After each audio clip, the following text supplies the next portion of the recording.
Hi, I'm Donna Russell. I'm a nursing supervisor by trade, mom, great friend, and I just love life. Hi, my name's Margaret Wilson, and I'm a physician, a poet, and I play the conga drums. Hi, my name is Moji Wilson. I'm a certified life coach, a licensed New York State Realtor, and I'm also an accessory designer.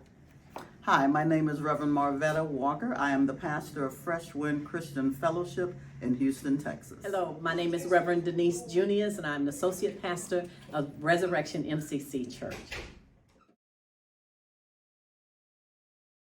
So we're both Nigerians, and we're from West Africa. Today we are serving you jollof rice, which is the traditional African. We fight over who discovered jollof rice.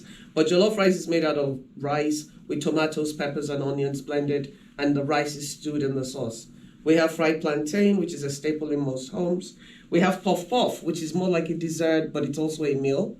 And the Italians have it. It's called zeppelins, and I think it's called benoit by the French people. And this is just stewed beef and chicken. But there's a little bit more to what we eat, isn't there? Yeah, I mean, I think what I would say, and Moji's described this, one of the things that you'll probably have noticed from Moji's description is the simplicity of the ingredients. This is a reflection of the fact that Nigeria is not really historically a country of abundance. And so we have learned to celebrate and make food with what we have. The second thing that I think I'll point out here is there are 72 different languages in Nigeria, multiple different tribes in Nigeria. But this menu you have today is a unifier.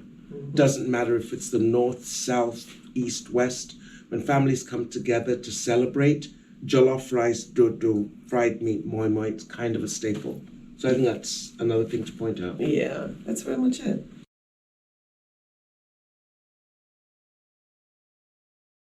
Now, Donna, you talked about sometimes not having traditional African food. And so, what's this experience like for you? It's good. It's good. Of course, we have lots of plantain, and it's always right. Yeah. Staples with stretch rice. We have never had a hungry day. Mommy just knew how to make things stretch. I learned how to make things stretch. But I'm familiar with the jollof. I've had some of the chicken, and then some of the. And I told her do not put pepper because we eat a lot of pepper. Yeah, we do. Yeah, that's the So we can get really deep and intricate, and we always say it's a palatal journey. Mm-hmm. So when there's some Nigerian cuisine that's interesting to the palate. Let's put it that way. Like the goat heads and the cow foots, you know? Mm-hmm. That's good. And the interesting thing about Nigerian cuisine is that everything that the African Americans do with the pig, we do with the cow. Yeah. So chicklings, aboji, it's just Okra. the equivalent. Okra. I mean, we eat everything you guys eat. Yeah. So the entire cow does not go to waste. Let's put it that way. Right. Which is kind of the similarity. I remember going to North Carolina or something, one of the Carolinas, and as I'm walking the streets, my hair just started standing up. Because I was looking at people that looked like my cousin. The guy looked like my dad. And then we went to my friend's house, and 5 generations, the great-grandmother was there. Wow. And when she was speaking, tears were rolling down my eyes. I was just crying. Like, I'm thinking about it right now. I'm getting chills. And they made this thing called tom-tom with okra sauce. Tom-tom is pounded yam. Oh, really? Yeah. But they make it with mashed potatoes into a paste, and then they cook up the okra. They chop up the okra. We almost puree it, and then they stew it with a little bit of oil, and then they put different kinds of meats in it. It's the same thing we eat, but we use yam to make the food. Yeah, true yam. They make it out of potatoes, and then we do the okra a bit different. But it was the same. Like all the meals were so similar. I just felt like I'd taken a trip back home. Really? And everybody was like, yes, ma'am, yes, sir, yeah. Nobody was, not like New York where everybody's like, yo, what's up? Yeah, You know? I lived in both places. I retired from New York. I retired from the Army back in 2008.